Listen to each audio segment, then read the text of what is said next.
അസ്സലാമു അലൈക്കും. എന്തെല്ലാം കൂട്ടുകാരെ, സുഖമായിരിക്കുന്നോ? ഞാനിന്ന് നിങ്ങളോട് നല്ലൊരു സ്റ്റോറി പറയേണ്ടിയിട്ട് വന്നതാണ്. അപ്പോൾ ഞാൻ ഫസ്റ്റായിട്ട് നിങ്ങളോട് പറയുന്നതാണ്. എന്തെന്നറിയോ, നിങ്ങൾ കമൻറ്റിൽ ആരാണ്, എന്താണ്, എവിടെ വെച്ചാണ്, എപ്പോഴാണ് എന്നൊന്നും ചോദിക്കരുത്. കാരണം ഇത് കഥയല്ലേ, കഥയിൽ ചോദ്യമില്ല എന്ന് നമ്മൾ ചെറുപ്പത്തിൽ നമ്മൾ പറയാറുണ്ട്. കഥയിൽ ചോദ്യമില്ല കേട്ടോ, കഥ നിങ്ങൾ അങ്ങ് കേൾക്കുക, അത്ര തന്നെ. അപ്പോൾ ഞാൻ കഥ പറയട്ടെ. ഒരുപാട് വർഷങ്ങൾക്ക് മുമ്പേ ഒരു പെൺകുട്ടിയുടെ കല്യാണം കഴിഞ്ഞു. ചെറിയൊരു പെൺകുട്ടിയുടെ കല്യാണം കഴിഞ്ഞു. പുതുമോടിയാണ് അല്ലേ. പുതുമോടിയായിട്ട് അങ്ങനെ ഇരിക്കുമ്പോൾ അവൾ കയറി ചെന്ന കുടുംബത്തിൽ ഒരുപാട് കുടുംബങ്ങളുണ്ടായിരുന്നു കേട്ടോ. അങ്ങനെ കൂട്ടുകുടുംബം അങ്ങനെ ഉണ്ടാവൂലേ, ഒന്നിച്ചല്ലെങ്കിലും കൂടിയിട്ട് അപ്പുറം ഇപ്പുറം ഇഷ്ടം പോലെ കുടുംബക്കാരുണ്ടായിരുന്നു. അപ്പോൾ ഈ പെൺകുട്ടി ചെറുതായതിനെ കൊണ്ട് തന്നെ ഈ ഭർത്താവിൻ്റെ ജ്യേഷ്ഠന്മാരെല്ലാം ഉണ്ടാവുമല്ലോ, ഭർത്താവിൻ്റെ ജ്യേഷ്ഠന്മാരെല്ലാം പിന്നെ അവളെ ചേർത്ത് പിടിക്കാനും അവളോട് പറയും, മൂത്ത ജ്യേഷ്ഠൻ പറയും, മൂത്താപ്പാൻ്റെ മക്കളാണ് കേട്ടോ, അങ്ങനെയാണ്. ഭർത്താവിൻ്റെ ഉപ്പാൻ്റെ ജ്യേഷ്ഠൻ്റെ മക്കൾ വന്നിട്ട് പറയും, നീ എൻ്റെ മോളെ അത്രയേ ഉള്ളൂ എന്ന് പറഞ്ഞ് അവളെ ചേർത്ത് പിടിക്കുമ്പോൾ അവൾ വിചാരിക്കും നമ്മുടെ ഒരു ജ്യേഷ്ഠൻ എന്നുള്ള രീതിയിൽ കണ്ടിട്ട് അന്നേരം പിന്നെ നല്ല രീതിയിൽ അവരോട് ചിരിച്ച് പെരുമാറി എല്ലാം കഴിഞ്ഞ് ഈ ഭർത്താവിന് ജോലി ചെയ്യേണ്ട സമയം എത്തിക്കഴിഞ്ഞപ്പോൾ ഭർത്താവിൻ്റെ ജോലിക്കായിട്ട് പോയി. അവിടുന്ന് അങ്ങോട്ടാണ് പിന്നെ ഈ പെൺകുട്ടിക്ക് ദുരനുഭവങ്ങൾ ഓരോന്ന് വരുന്നത്. ഭർത്താവ് ഉണ്ടാവുമ്പോൾ ഉള്ള നല്ല അനുഭവമല്ല, ഭർത്താവ് പോയി കഴിഞ്ഞതിന് ശേഷമുള്ള അനുഭവങ്ങൾ കേട്ടോ. അപ്പോൾ അതിൽ ഒന്നാണ്, ഒരു പെരുന്നാൾ വന്ന്, ചെറിയ പെരുന്നാൾ വന്നപ്പം പുതുമോടിയിൽ പുതുമോടിയിൽ എല്ലാവരും നല്ല ഉഷാറാക്കണം, പുതിയ പെണ്ണല്ലേ, പുതിയ പെണ്ണിനെ നല്ലോണം ഉഷാറാക്കണം എന്ന രീതിയിൽ നല്ല ഡ്രസ്സായിക്കോട്ടെ, ബാക്കിയുള്ള ഭക്ഷണം ആയിക്കോട്ടെ, എല്ലാ കാര്യങ്ങളും പുതിയത് എന്നുള്ളൊരിതിൽ നമ്മളെ വീട്ടിലൊരാൾ വന്നാൽ എപ്പോൾ നമ്മൾ നല്ല രീതിയിൽ കൊടുക്കും അല്ലേ. അപ്പോൾ അതേപോലെ അവൾക്ക് നല്ല ഡ്രസ്സും കാര്യങ്ങളെല്ലാം കൊടുത്തപ്പോൾ അവൾക്കൊരു പൂതി, മുല്ലപ്പൂ വേണമെന്ന്, ഓർക്കണം, മുല്ലപ്പൂ വേണമെന്ന് ഒരു പൂതി. അപ്പോൾ അത് ഞാൻ പറഞ്ഞില്ലേ, ഭർത്താവിൻ്റെ കുടുംബക്കാരെല്ലാം 4 പുറമുണ്ട് കേട്ടോ. അപ്പോൾ അപ്പുറത്ത് വിളിച്ച് പറഞ്ഞു, ഇവൾക്ക് കുറച്ച് മുല്ലപ്പൂ വേണമെന്ന് ആഗ്രഹമുണ്ട് എന്ന് പറഞ്ഞപ്പം ഭർത്താവിൻ്റെ മൂത്ത ജ്യേഷ്ഠൻ പറഞ്ഞു പോലും, ഞാൻ വാങ്ങിച്ചിട്ട് വരാം എന്ന് പറഞ്ഞു. അങ്ങനെ അവർ വാങ്ങി വരികയും ചെയ്തു. പള്ളിയിൽ പോയപാട് വാങ്ങി വരികയും ചെയ്തു കേട്ടോ. വാങ്ങി വന്നപ്പോഴത്തേക്ക് ഇവൾ മേലയിൽ, നിങ്ങൾ ഓർക്കേണ്ട ഒരു കാര്യം എന്താന്ന് പറഞ്ഞാൽ, പണ്ടത്തെ വീടുകളെല്ലാം അധികം ഓടിട്ട വീടുകളായിരുന്നു കേട്ടോ. ആ ഓടിട്ട വീടുകളിൽ മരത്തിൻ്റെ പടികളാണല്ലോ, കോണിപ്പടി എന്ന് പറയുന്ന മരത്തിൻ്റെ പടികൾ ഉണ്ടാവുമല്ലോ. അങ്ങനെ മരത്തിൻ്റെ പടി, അത് ഇടക്കിടക്ക് ഇങ്ങനെ വിട്ടിട്ടുള്ള സൗണ്ട് ആക്കുന്ന മരത്തിൻ്റെ പടികളും ഒക്കെ ഉള്ളതായിരുന്നു. അങ്ങനെ ഇവള് മേലെ മാറ്റി ഒരുങ്ങി അവിടെ താഴത്തേക്ക് വരാൻ വേണ്ടി നിൽക്കുന്ന സമയത്ത് ഈ ഭർത്താവിൻ്റെ ജ്യേഷ്ഠൻ മുല്ലപ്പൂവും കൊണ്ട് മേലെ കയറിയ സമയത്ത് കിട്ടിയ പാട് അവളെ മനസ്സിൽ നമ്മുടെ സ്വന്തം ആങ്ങളെ, സ്വന്തം ജ്യേഷ്ഠന് എന്ന രീതിയിലല്ലേ കാണുന്നത്. അപ്പം ഇന്ന മോളെ, നീ മുല്ലപ്പൂവിന് ചോദിച്ചിരുന്നോ? ഇതാ മുല്ലപ്പൂവ് കിട്ടിയിട്ടുണ്ട്, ഇനി ഇതും ചൂടിയിട്ട് നിൻ്റെ വീട്ടിലേക്ക് വിരുന്ന് പോയിക്കോ, പെരുന്നാളല്ലേ വിരുന്ന് പോയിക്കോ എന്ന് പറഞ്ഞു. ശരി എന്ന് പറഞ്ഞിട്ട് കൈ നീട്ടിയപ്പോൾ ഈ ജ്യേഷ്ഠൻ എന്താ പറഞ്ഞതെന്ന് അറിയാമോ? നീ എനിക്കൊരു മുത്തം താ, എന്നാൽ മാത്രമേ ഞാൻ ഈ മുല്ലപ്പൂ നിനക്ക് തരുവോ എന്നുള്ളത്. സത്യം പറഞ്ഞാൽ അവൾ ഞെട്ടിപ്പോയി. ഇതെന്താ ഇങ്ങനെ പെരുമാറുന്നത്, നിങ്ങളെന്താ ഇങ്ങനെയെന്ന് അവൾ ചോദിച്ചു പോലും. നിങ്ങളെന്താ ഇങ്ങനെ പെരുമാറുന്നത്, നിങ്ങൾ ഇങ്ങനെയൊന്നും ആയിരുന്നില്ലല്ലോ എന്ന് പറഞ്ഞു. അന്നേരം എനിക്ക് നിന്നെ ഭയങ്കരമായിട്ട് ഇഷ്ടമായി, അതുകൊണ്ടാണ് ഞാൻ ചോദിക്കുന്നത്, നീ എനിക്കൊരു മുത്തം തന്നാൽ മാത്രമേ ഈ മുല്ലപ്പൂവ് നിനക്ക് തരുവോ എന്നുള്ളത്. അങ്ങനെ അതും അവൾ പറയുന്നൊന്നും കേൾക്കാണ്ട് അവൾ കട്ടിൻ്റെ അരിയത്തായിരുന്നു എന്നാണ് പറയുന്നത്. കട്ടിലിൻ്റെ കിടക്കൻ്റെ അരിയത്തായിരുന്നു.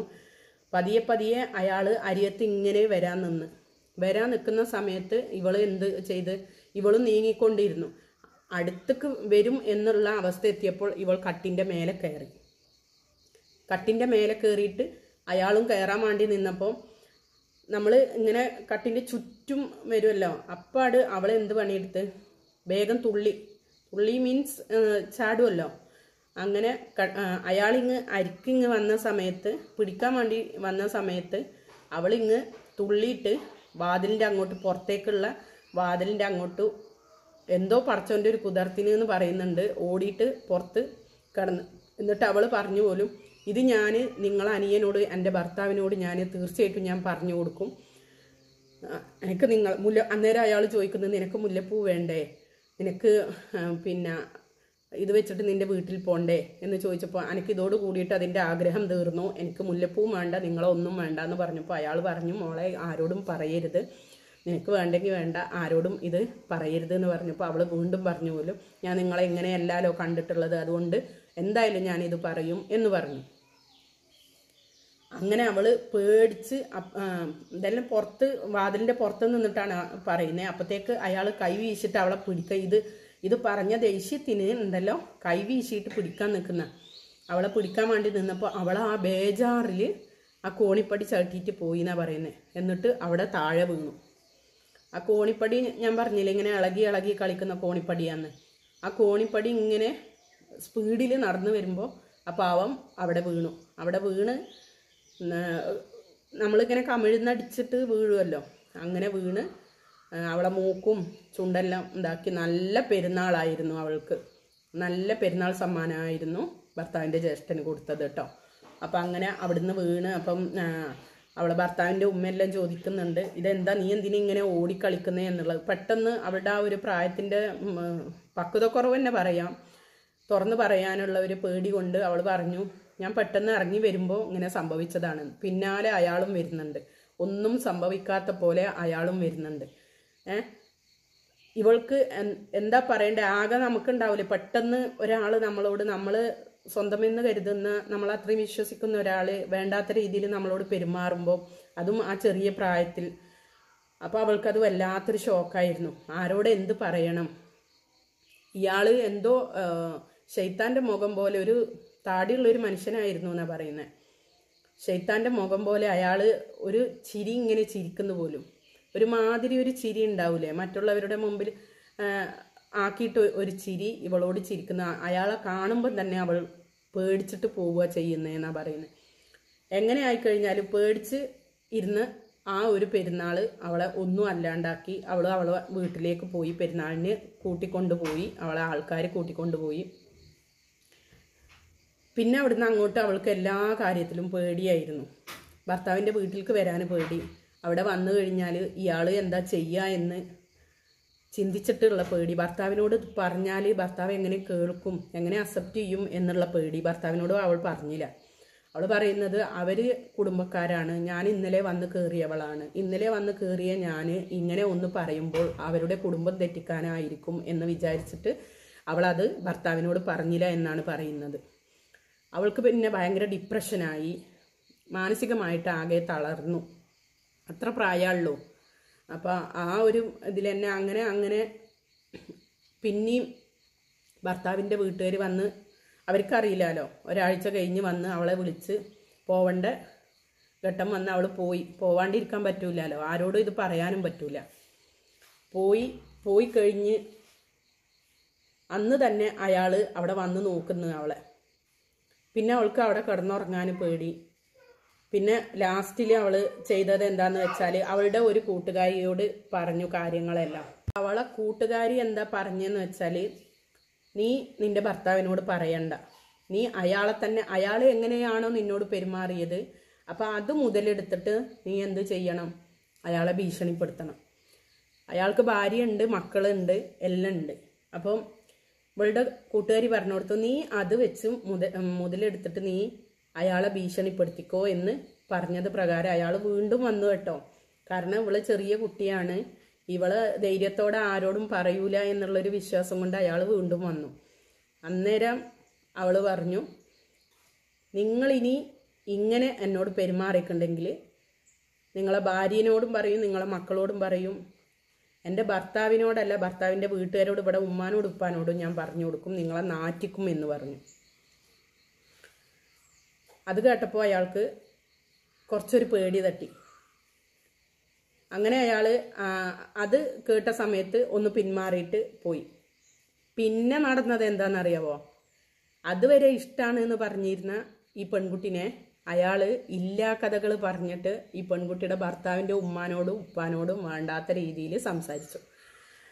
ഇവള് പോക്കാണ്, ഇവള് അങ്ങനത്തവളാണ്, ഇങ്ങനത്തവളാണ്, നിങ്ങൾ വിചാരിക്കുന്ന ആളെ അല്ല. അങ്ങനെ ഉണ്ടാവൂലേ കിട്ടാണ്ടായി കഴിഞ്ഞാലുള്ള ഒരു ഇത്. അങ്ങനെ പരമാവധി ഇവളെ എങ്ങനെയും തളർത്താം എന്നുള്ള ഇതിൽ എങ്ങനെയെങ്കിലും ഇവളെ കിട്ടണം എന്നുള്ള ദുരുദ്ദേശമായിരിക്കും. അങ്ങനെ വേണ്ടാത്തതെല്ലാം പറഞ്ഞ് കൊടുത്ത് ഉമ്മാനോട് ഉപ്പാനോടെല്ലാം പറഞ്ഞു കൊടുത്ത് അവളെ ഒരുപാട് വഴക്ക് പറഞ്ഞ് അല്ലെങ്കിൽ ഇങ്ങനെ കുറ്റപ്പെടുത്തിക്കൊണ്ടിരുന്നു അമ്മായിയമ്മ. ഇവള് കരച്ചിലായി, ദിവസവും കരച്ചിലായി. എന്നിട്ടും ഈ പെൺകുട്ടി സ്വന്തം ഭർത്താവിനോട് ഒരു കാര്യവും പറഞ്ഞിട്ടില്ല, എല്ലാം മറച്ചു പിടിച്ചു. എന്താ ഇതിന്നൊക്കെ മനസ്സിലാക്കണ്ടേന്ന് വെച്ചാൽ ആണുങ്ങൾക്ക് എന്തും ആവാം അല്ലേ.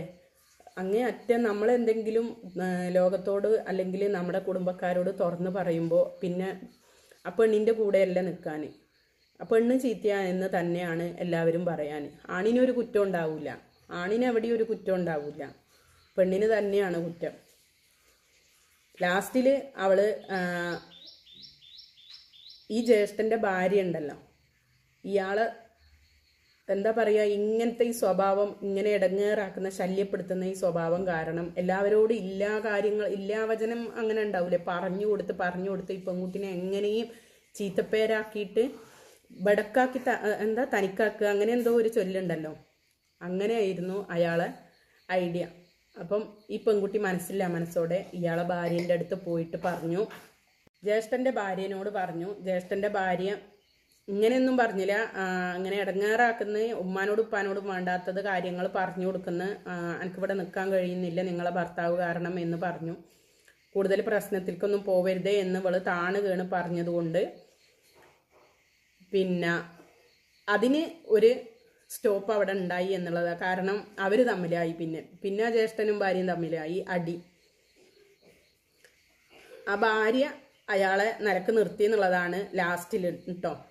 പിന്നെ അവിടുന്ന് അങ്ങോട്ടും ആ പെൺകുട്ടിക്ക് അവിടെ എന്താ പറയണ്ടേ, ഒരാളല്ലെങ്കിൽ ഒരാൾ, ഞാൻ പറഞ്ഞില്ലേ ഒരുപാട് കുടുംബങ്ങളെ ഇടയിലാണ് അവൾ കയറി ചെന്നത്. അപ്പം അത് അത്ര നല്ല കുടുംബക്കാരായിരുന്നില്ല, പുറമേ നല്ല ആൾക്കാരായിട്ട് ഭാവിക്കുമെങ്കിലും നല്ല ആൾക്കാരായിരുന്നില്ല. ഒരുപാട് ശല്യങ്ങൾ ഉണ്ടായിരുന്നു ആ കുട്ടിക്ക്. പുറത്ത് പറയാനും പറ്റൂല, സ്വന്തം കുടുംബക്കാരോടും ഒന്നും പറയാനും പറ്റൂല എന്ന് വെച്ചാൽ ഒരു പേടി ഉള്ളുകൊണ്ട്, ഒരു പേടി. തുറന്ന് പറഞ്ഞാൽ അവരൊക്കെ എങ്ങനെ സ്വീകരിക്കും, ഞാനൊന്നും തെറ്റ് ചെയ്തിട്ടില്ലല്ലോ, എന്നാൽ കൂടി ഞാൻ പറയുന്ന കാര്യങ്ങൾ സ്വന്തം വീട്ടുകാരായിക്കഴിഞ്ഞാലും ഭർത്താവായിക്കഴിഞ്ഞാലും എങ്ങനെ സ്വീകരിക്കും, അതെങ്ങനെ അക്സെപ്റ്റ് ചെയ്യും എന്നൊക്കെ ഉള്ള ഒരു പേടി കൊണ്ട് ആരോടും തുറന്ന് പറയാണ്ട് ഉള്ളിൽ നീറി അങ്ങനെ കഴിയാട്ടോ. അവളെ ഭർത്താവും ഉണ്ടായിരുന്നില്ല. ഇവിടുന്ന് അങ്ങോട്ട് ഒരുപാട് പരീക്ഷണങ്ങൾ ആ കുട്ടിക്ക് ഉണ്ടായിട്ടുണ്ട്. അപ്പം അതിൻ്റെ ബാക്കി ഭാഗങ്ങൾ ബാക്കി വരുന്ന കഥകൾ ഉണ്ടാവുമല്ലോ, അവളെ എന്തെല്ലാം നേരിട്ടു, പിന്നെ അതിന് ശേഷം അവൾക്ക് വന്ന പരീക്ഷണങ്ങൾ, അതെല്ലാം ഞാൻ വേറൊരു വീഡിയോയിൽ ഞാൻ പറയുന്നതായിരിക്കും കേട്ടോ. ഇതാരാണ്, എന്താണ്, എങ്ങനെയാണെന്നൊന്നും നിങ്ങൾ പറയണ്ട. ഒരുപാട് അനുഭവിച്ച ഒരുപാട് സ്ത്രീകളുണ്ട് സമൂഹത്തിൽ നിന്നും, കുടുംബങ്ങളിൽ നിന്നും, ഭർത്താവിൻ്റെ വീടുകളിൽ നിന്നും, പുറം ലോകം അറിയാണ്ട്, സ്വന്തം കുടുംബക്കാർ വരെ അറിയാണ്ട് സഹിച്ചു പിടിച്ച് ജീവിക്കുന്ന എത്രയോ സ്ത്രീ ജന്മങ്ങളുണ്ട് കേട്ടോ. അപ്പോൾ ഞാൻ അടുത്ത ഭാഗം വേറൊരു വീഡിയോയിൽ ഞാൻ പറയുന്നതായിരിക്കും കേട്ടോ. ഇൻഷാ അല്ലാ ഞാൻ വരാം. എല്ലാവർക്കും അസ്സലാമു അലൈക്കും.